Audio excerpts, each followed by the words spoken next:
Hey everyone, welcome back to Addictive Tips, your go-to place for smart, simple, and super useful tech tutorials.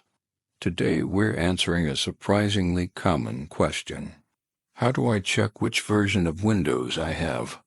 Whether you're troubleshooting, installing new software, or just curious, knowing your Windows version is crucial. So let's dive right in.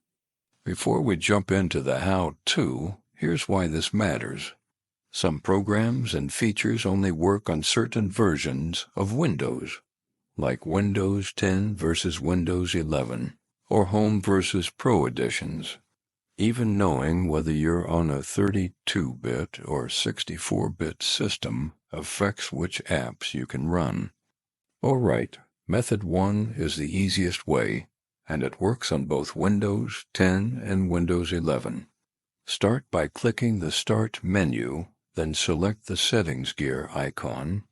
Once you're in Settings, go to System. Now scroll down and click on About.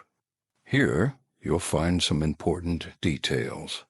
Your edition, like Windows 11 Home or Windows 10 Pro.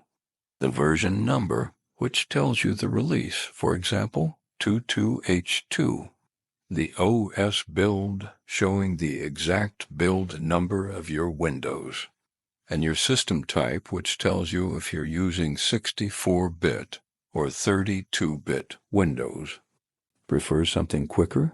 Use the classic WinVer command. Press Windows key plus R to open the Run dialog. Type WinVer and hit Enter. A small window will pop up showing your Windows version and build number. This method works even on older versions like Windows 7 or 8. And there you have it, 3 easy ways to check what version of Windows you're running.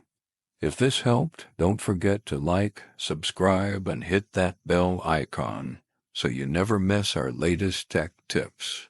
Have questions or want us to cover more Windows tutorials? Drop a comment below. Thanks for watching, and we'll see you in the next one.